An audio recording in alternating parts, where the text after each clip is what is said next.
네, 안녕하세요. 설기입니다.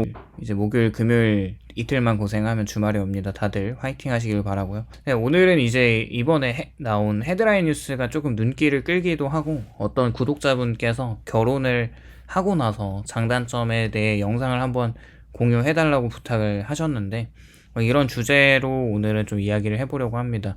네, 1인 가구가 이제 800만 명이 넘었다는 그런 기사였는데, 사실 이제 결혼을 하신 분들도 계시고 안 하신 분들도 많다고 생각을 하는데, 당연히 사람들이 겪는 상황에 제각기 다르기 때문에 비혼이 좋고 결혼하는 게 뭐 좋고 뭐가 더 나쁘고를 떠나서 장단점이 분명하게 있어서 말을 할 수 있을 것 같긴 합니다. 일단은 이제 한국은 더 이상 결혼이 당연한 사회나 이런 결혼을 해야 정상이라는 시대는 아니라고 생각을 하고 있습니다. 2025년에 현재 1인 가구는 이미 800만 명을 넘어갔고, 전체 가구의 3분의 1 이상을 차지하는 수치이기도 하고, 이게 단순한 숫자의 확대가 아니라 사회의 가치 기준이 완전히 달라졌다는 신호이고, 인구 구조의 결정적인 전환점이라는 생각이 듭니다. 과거 한국 사회의 기본 단위가 이제 가정이었다고 하면 부부와 아이를 중심으로 사회는 조직이 되고 정책이 또 설계되기도 했지만, 오늘날 한국 사회의 최소 단위는 뭐 2인 가구, 3인 가구 기준에서 이제 개인으로 이동하고 있고, 실제로 앞으로는 1인 가구가 더 많아질 거라고 생각하고 있습니다. 어느 국가이든 사회이든 어떤 형태의 상황이 다수가 속해 있는 곳이라면 결국 모든 것들이 거기에 맞춰져서 재편성되는 것이 당연하고, 소비가 또 개인 중심으로, 직장 문화가 개인의 삶을 배려하는 방향으로, 또 주거 정책도 1인 생태계를 중심으로 변화하고 있는 게 당연하겠죠. 그리고 개인적인 생각은 1인 가구의 증가는 단순히 결혼을 하지 않는다는 뜻이 아니라고 생각을 하고, 그 속에는 다양한 이유와 맥락이 존재합니다. 결혼의 경제적인 부담과 직장이나 주거 소득의 불안정함과, 그리고 이 골든타임에 집중해야 하는 커리어 경쟁에 치여서 어쩌다 보니까 혼자가 된 케이스도 있고, 누군가는 인간관계의 피로로 인해서 결혼을 기피하고 결혼 제도에 대한 회의감이 드는 사람들도 있고, 개인주의의 확산과 또 가족보다 혼자 사는 삶에 대한 선호하는 것들을 보면 이 복합적인 요소들이 합쳐져서 오늘날의 1인 가구 확산을 만들어내는 것 같습니다. 그리고 이 변화는 앞으로도 멈추지 않을 것 같고요.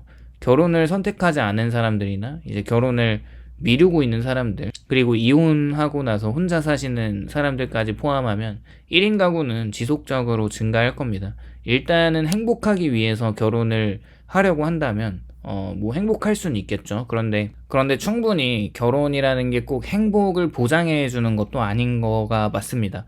결혼의 장점을 생각해 보면은 정서적인 안정감과 동반자 관계가 형성된다는 것인데, 생애 주기에 맞춰서 우리는 부모님으로부터 독립을 하고, 언젠가는 부모님이 돌아가실 때 가족 구성원은 나홀로 남아지게 되는 것을 보면, 누군가 결혼을 해서 삶에서 함께 기뻐하고 위로받고 또 위로해 줄 수 있는 사람이 있다는 것이 큰 힘인 것 같습니다. 또 혼자 있으면은 잘 살아갈 수 있는 것도 맞지만, 가정을 꾸리고 함께 계획을 실행하면서 인생의 다양한 순간을 공감할 수 있다는 것은 큰 축복이기도 하죠. 인간은 사회적인 동물이라서 물론 사회생활을 하면서 인간에게 상처를 받고 힘들기도 하지만, 좋은 배우자를 만난다면 인간관계로 상처를 받는 것에 치유가 또 다른 사람이 해준다는 것을 보면, 옆에 어떤 상황에도 내 편이 되어주는 사람이 있는 건 참 복받은 일인 것 같습니다. 그렇게 가족이라는 것은 사람에게 있어서 너무 큰 가치라고 생각을 하고요. 그리고 인간이 어쩔 수 없이 홀로 태어나서 혼자 죽는 인생인데, 만약에 나이가 젊고 어리다면 점점 나이가 들고 늙어갈 때 옆에 누군가가 없이 혼자 이제 시간이 지나는 것은 큰 무서움이고 고통일 수 있다고 저도 생각이 들긴 합니다. 그렇게 결혼은 노후에 안정감을 주기도 하고 하나하나를 같이 이뤄나가는 것이 참 좋다는 생각이 들고요. 물론 결혼의 단점도 있습니다. 당연히 자유로움이 감소하는데, 혼자 살 때는 누가 뭐라 하지 않지만 결혼하면 상대를 고려해야 합니다. 이제 생활 시간이나 소비 패턴이나 취미나 외출, 또 인간관계의 모든 것들이 조정되어야 하고요.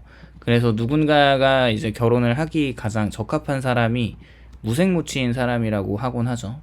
결국에 누군가 싸움과 갈등이 원인이 되는 것도 항상 어떤 결정을 할 때 다른 가치관을 가진 두 사람의 문제를 조율해야 하고, 조율이 되지 않으면 또 누군가는 포기해야 하는, 그리고 이미 또 결혼을 했기 때문에 어쩔 수 없이 그 상황들을 견디고 나아가야 하는 게 참 어렵다는 생각도 들어요. 그렇게 내 인생에 누군가가 들어왔다는 것은 갈등과 책임의 증가라는 것을 말하는데, 아무리 사랑해도 함께 살면 갈등은 필연적이고, 특히 경제 문제나 가치관 차이나 가족 문제까지 복잡하게 얽히게 됩니다. 또 가정을 꾸리면 이제 필연적으로 생활비가 증가할 수밖에 없는 경제적인 어려움이 있습니다. 만약에 누군가가 한쪽에서 남편이든 아내든 외벌이를 해야 하면, 그런 상황이라면, 그리고 자녀를 낳고 키워야 한다면 들어가는 돈이 너무 많아집니다. 대부분 결혼을 꺼리는 이유 중에서 하나가 돈이라고 생각을 하는데, 가족이 생기면서 필연적으로 어려움이 생긴다고 하면 그것은 분명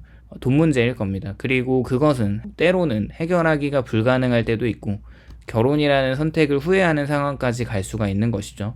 그런 면에서 혼자 산다는 것은 굉장히 자유롭고, 누구에게도 간섭받지 않는 자유가 가장 좋은 건데, 언제 자고 어떤 취미를 하거나 뭐 어떤 계획을 세우든 간에 누구와 만나는 모든 것이 내 선택입니다. 또 결혼을 했을 때와는 상황이 다르게 지출 구조가 복잡했던 것과 그렇게 비교해서 1인 가구는 자신의 경제력을 정확하게 파악하고 관리하기가 쉽습니다. 내가 돈을 벌고 어느 정도 이제 모으고 쓰고 하는 자유로움이 있고, 이런 경제적인 재정적 계획을 많은 변수 없이 계산을 할 수가 있습니다. 또 개인적인 시간이 많기 때문에 스트레스를 받으면 혼자 정리할 시간이 있고, 누군가의 감정이나 요구를 감당할 필요가 없는 거죠. 결국에 1인 가구 800만 명이 결국 혼자 살아도 외롭지는 않다고 하는 이유는, 이런 자유로운 시간에 일단 혼자 있는 것 자체가 외로움이라고 느끼지 않는 사람들도 있을 테고, 또 다양한 인간관계를 형성할 수 있어서 외롭지 않다고 하는 것 같기도 합니다. 물론 1인 가구의 단점도 많이 있습니다. 지금은 외롭지 않다고 하지만, 만약에 특히 질병이나 사고나 이제 고립되는 그런 상황에서 1인 가구는 심각한 취약성을 가집니다. 당연히 아플 때 누군가가 나를 챙겨줄 수 없다면 그 상황이 참 힘들 것 같아요. 뭐 감기 정도 걸리는 거 혼자 쉬어도 괜찮아지지만, 정말 목숨이 위태한 그런 상황의 질병이 나를 덮친다면 그것은 또 혼자 해결하기에는 너무 힘들고 무섭겠죠.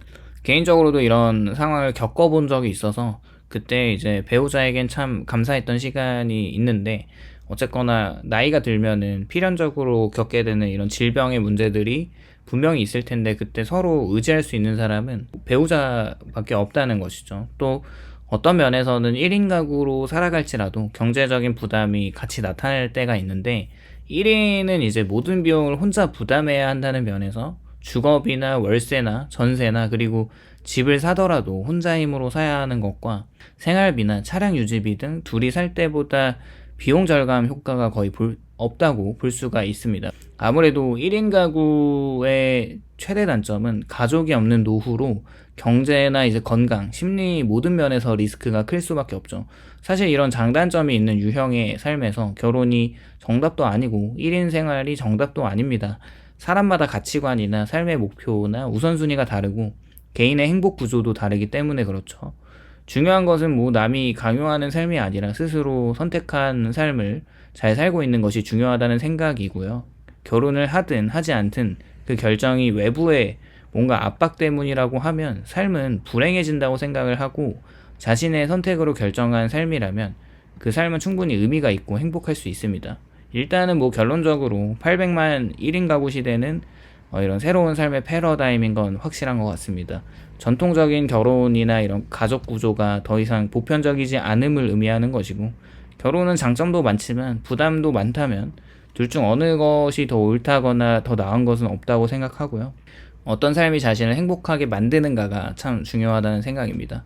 오늘은 이렇게 1인 가구가 800만 명이 넘었다는 것에 대한 현실, 그리고 거기에 대해서 생각을 좀 해본 영상을 이렇게 올려보고요. 오늘도 이렇게 다양한 댓글들이 달릴 것 같은데, 사실 뭐이 문제에 대해서는 뭐가 맞고 뭐가 틀린 게 없는 것 같아요. 그래서 오늘도 영상 시청해 주셔서 감사드리고, 공감이 되셨다면 좋아요와 구독을 부탁드립니다. 감사합니다.